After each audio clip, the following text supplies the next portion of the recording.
Assalamualaikum warahmatullahi wabarakatuh. Di sini saya Putri Mega Melani, Muhammad Noval Al-Arsy, Ira Farmawati, dan Regildo akan menjelaskan mengenai pemanasan global dan perubahan iklim yang terjadi di negara India.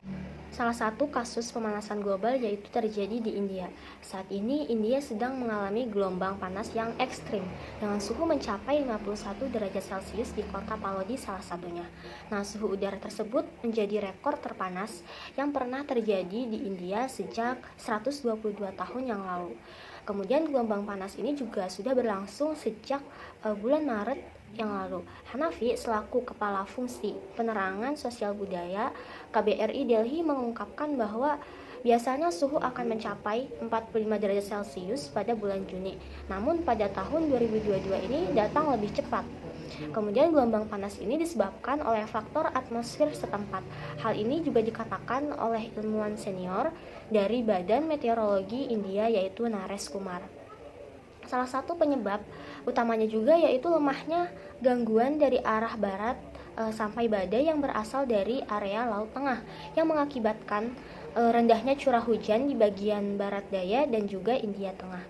Dampaknya pun sangat terasa, apalagi dirasakan oleh para petani bahwa suhu udara yang tak terduga tersebut berpengaruh pada panen gandum yang juga berdampak secara global di tengah gangguan karena perang Ukraina yang terjadi.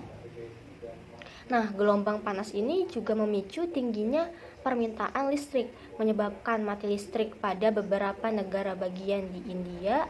Kemudian muncul rasa khawatir akan kurangnya stok atau pasokan batu bara dan juga menyebabkan resiko terjadinya kebakaran. Nah, selain itu dampaknya juga dirasakan oleh masyarakat setempat. Salah satunya yaitu mahasiswi Indonesia di India bernama Anggi Eka Pratiwi yang terkena heat stroke atau sengatan panas akibat gelombang panas yang terjadi di sana. Nah, ia merupakan mahasiswi doktoral di Jodhpur, Rajasthan. Nah, ia mengatakan bahwa pada bulan puasa yang lalu ia sempat keluar pada siang hari dan baru saja melangkah keluar sebanyak 2 kali, tenggorokannya langsung menjadi kering. Nah, hal ini menyebabkannya menjadi pusing dan sering buang air akibat efek daripada dehidrasi dan heatstroke tadi. Di sini saya akan menjelaskan mengenai pemetaan aktor dan kontribusinya pada fenomena pemanasan global yang terjadi di India. Dalam hal ini, fenomena pemanasan global berdampak pada kekeringan lahan pertanian di India, yang pada akhirnya para petani-petani di sana ini melakukan aksi bunuh diri akibat gagal panen pertanian di sana. Tentunya aktor yang berperan dalam menyelesaikan permasalahan ini adalah pemerintah India itu sendiri.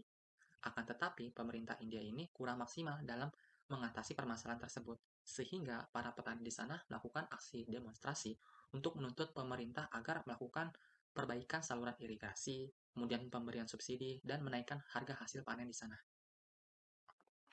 Selain aktor pemerintah, tentunya aktor swasta juga berperan pada fenomena pemanasan global di India ini. Dalam hal ini, pabrik-pabrik di India di sana banyak menyumbang emisi gas karbon yang dapat menyebabkan pemanasan global semakin meningkat. Terlebih, India menjadi salah satu negara yang menolak target emisi nol karbon, sehingga akibatnya adalah pabrik-pabrik swasta di sana dapat menyumbang gas emisi karbon dengan sangat banyak dan besar ya, yang dapat berdampak pada meningkatnya pemanasan global terutama di India itu sendiri. Selain itu, aktor masyarakat juga dapat menyebabkan terjadinya pemanasan global, misalnya melalui pemakaian listrik yang berlebihan, penggunaan plastik yang berlebihan, pembakaran hutan, dan aktivitas negatif manusia lainnya yang dapat menyebabkan terjadinya pemanasan global. Solusi pemecahan global warming di negara India ini dibagi menjadi 3, yaitu aktor pemerintah, yang kedua aktor swasta, yang ketiga adalah aktor masyarakat. Pertama, aktor pemerintah. Salah satu langkah dunia baru-baru ini untuk mengurangi permasalahan lingkungan yaitu dengan melakukan target emisi 0%.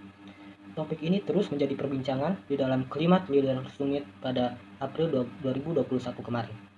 Semua negara ikut berpartisipasi dalam target emisi nol bersih ini, namun negara India sempat menolak adanya program tersebut. Namun, dengan sikap yang diambil oleh India ini, membawa negara India berada di bawah tekanan dan desakan untuk segera mengumumkan target emisi nol bersih secepat mungkin. Sehingga akhirnya di tahun yang sama, pada bulan November, India akhirnya mengumumkan target emisi nol bersih negaranya yang jatuh pada tahun 2070. Melalui Perdana Menteri India, Narendra Modi, setidaknya terdapat 5 target yang dilakukan untuk mencapai target emisi nol bersih negara India di tahun 2070, yaitu diantaranya adalah: pertama, India akan meningkatkan kapasitas energi non-fosilnya menjadi 500 gigawatt pada tahun 2030.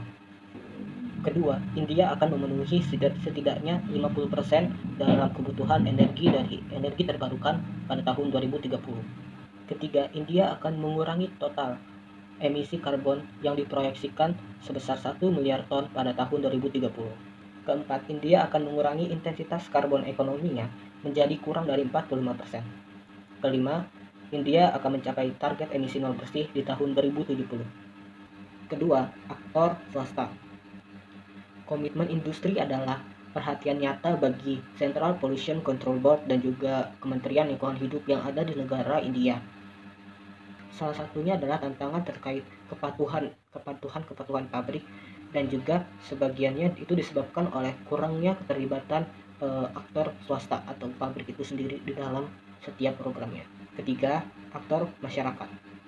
Di tahun 2019, masyarakat India di New Delhi melakukan gerakan untuk memadamkan penerangan yang ada di lingkungannya. Hal ini salah satunya adalah lampu dan alat-alat elektronik lainnya.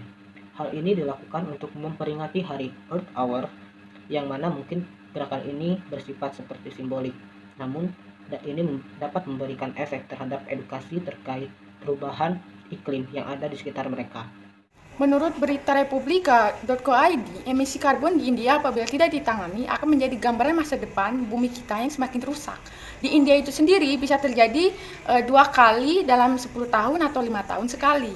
Akan tetapi, India sempat menolak untuk menetapkan target untuk melakukan upaya dalam mengurangi emisi nol karbon. Padahal di negara lain telah menetapkan target lebih cepat dan juga lebih berambisi untuk mengurangi emisi gas karbon yang menyebabkan berbagai permasalahan lingkungan seperti pemanasan global, perubahan iklim dan terjadi krisis iklim, menjadi ekonomi tidak stabil dan juga menyebabkan kelaparan hingga kematian.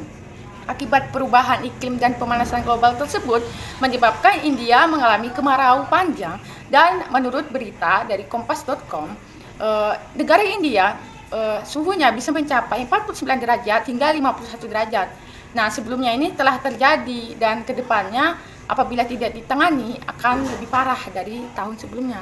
Tantangan dan hambatan negara India dalam kasus pemanasan global dan perubahan iklim tersebut adalah negara India menolak untuk menetapkan emisi nol karbon karena pemerintah negara India merasa bahwa apabila negara India tersebut melakukan atau menerapkan emisi nol karbon akan mengurangi dari karbon tersebut. Dengan melihat negara maju saja gagal gitu untuk memenuhi target mereka untuk melakukan pengurangan terhadap emisi nol karbon tersebut.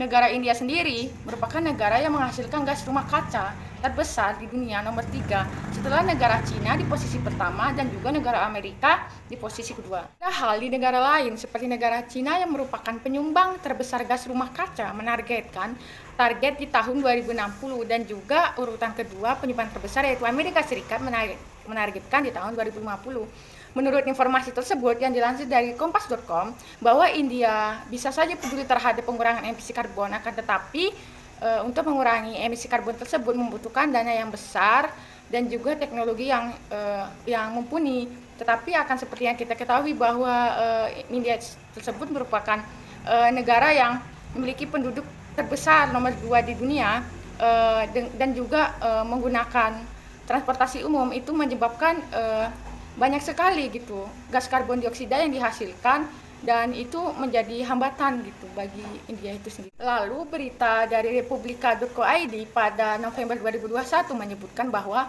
India telah menargetkan emisi nol bersih pada tahun 2070 yang diumumkan di konferensi COP26 di Skotlandia. Akan tetapi dilakukan dengan kemauan dan cara mereka sendiri. India harus merealisasikan target yang ditargetkan sebelumnya, yaitu di tahun 2070 dengan serius, karena apabila tidak dilakukan maka pemanasan global dan krisis iklim ke depannya bisa lebih parah, dan juga cuaca di India yang mencapai 51 derajat Celcius bisa saja lebih panas lagi. Hal itu dikarenakan akan berpengaruh terhadap kondisi bumi yang semakin rusak dan juga menyebabkan perubahan iklim secara ekstrim.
Saya Muhammad Nova Al-Arsy, mahasiswa Ilmu Pemerintahan FISIP Tirta.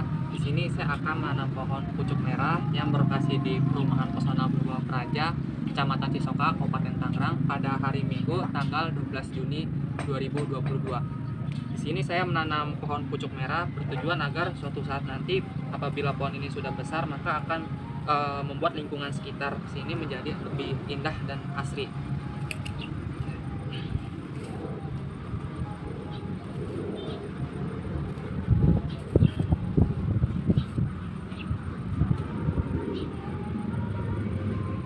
Ya, cukup sekian dari saya. Kurang lebihnya mohon maaf. Wassalamualaikum warahmatullahi wabarakatuh.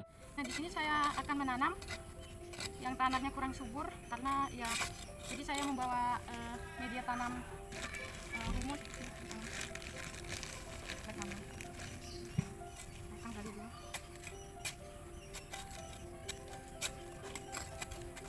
Di sini saya akan menanam 2 pohon.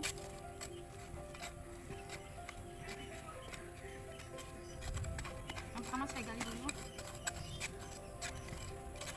Saya membawa media tanam humus karena tanahnya di sini kurang baik untuk tanaman.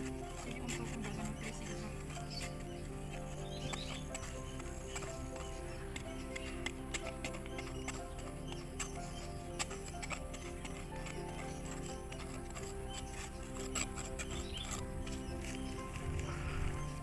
Nah, di sini saya juga ada kompos alami, yaitu kotoran kambing.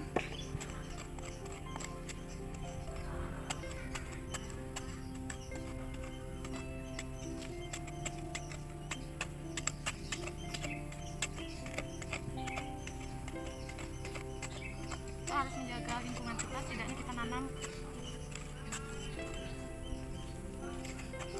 ini menjaga kelestarian lingkungan kita.